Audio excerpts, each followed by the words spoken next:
আসসালামু আলাইকুম। শীতকাল সকলের পিঠা অনেক পছন্দ। তো আজকে আমি ভাপা পিঠা তৈরি করব। তো ভাপা পিঠা আমি কুকারে বানাবো। আমি একটা কুকারের উপরের ঢাকনা নিয়ে নিয়েছি। উপরের ঢাকনার মধ্যে আমি পরিষ্কার একটা কাপড় বিছিয়ে নিয়েছি। এখানে আমি এখন চালের গুঁড়ো দিয়ে দিব। চালের গুঁড়োগুলো আগে আমি সুন্দর করে হালকা করে মিঠাই, নারকেল, গরুর দুধ এগুলো দিয়ে সুন্দর করে মাখিয়ে নিয়েছি। তো এখানে এখন মিঠাই দিয়ে দিব।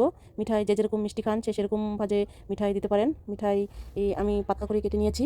এখন এখানে আগে প্রথমে চালের গুঁড়ো দিয়েছি, তারপরে মিঠাই, তারপরে এখন নারকেল দেব। তো নারকেল দিয়ে দিতেছি। মিঠাই হালকা করে দিয়েছি। এখন এখানে নারকেল দেওয়ার পরে আবার চালের গুঁড়ো দিব। চালের গুঁড়ো দেওয়ার পরে আবার মিঠাই, নারকেল দিব। এভাবে পরপর আমি 3বার করে দিয়ে দিয়েছি, কারণ পিঠাটা অনেক বড়। একটা পিঠা দিয়ে মোটামুটি ফ্যামিলির সবাই খেতে পারবেন। তো যারা একটু বেশি খেতে চান তারা এরকম করে 2-3টা বানিয়ে নেবেন।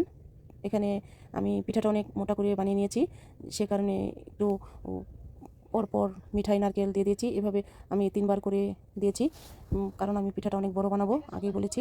এখন আমি এটা সুন্দর করে দিয়ে দিয়েছি। এখন এটাকে কাপড় দিয়ে আমি ভালো করে ঢেকে নেব। ওদিকে আবার কুকারে পানি আগে আমি বসিয়ে রেখেছিলাম।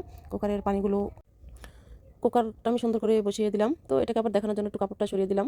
দেখেন অনেক সুন্দর করে দিয়ে দিয়েছি। কুকারের উপর বসিয়ে দিয়েছি। এখন এটা কাপড়টা মুড়িয়ে ঢেকে দেবো। প্রায় 20-25 মিনিট রেখে দেবো। দেখেন পিঠাটা সিদ্ধ হয়ে গেছে।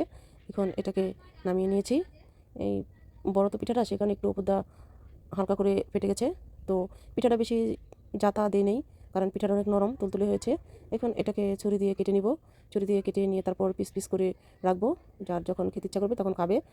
কেউ চাইলে বড় পিসও করতে পারেন, কেউ ছোটো পিসও করতে পারেন। তো এভাবে আমি যেভাবে করতেছি পিসগুলো মোটামুটি বড়ই হয়েছে। এখন এটা সুন্দর করে কাটা হচ্ছে। তো কেটে এখন এটা সুন্দর করে একটা প্লেটে রাখবো। যখন যার ভালো লাগবে সে তখন খাবে।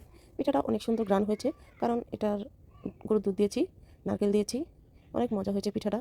সত্যি দেখতে অনেক ভালো লাগছে। কার কেমন লাগছে জানি না। তো সবাই কমেন্টে বলবেন যদি আপনাদের ভালো লেগে থাকে। আর সবাই